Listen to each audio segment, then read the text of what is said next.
Right at Harrison. Nice leaping catch. 2 men out. Well, he got Payoff pitch. Ground ball to second. Harrison stabs it and throws him out.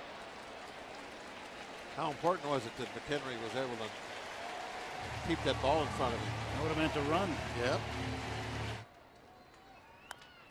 A bouncer toward the middle. Harrison, the backhand, throws.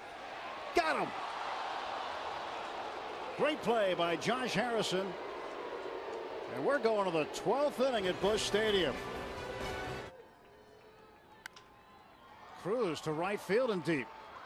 Back to the wall goes Harrison. He leaps and makes the catch. Oh, what a play by Josh Harrison, slamming into the outfield wall. Look at the look on his face. Boy, how dramatic would that have been if it was just a 1-run lead? That would have been a definite game saver.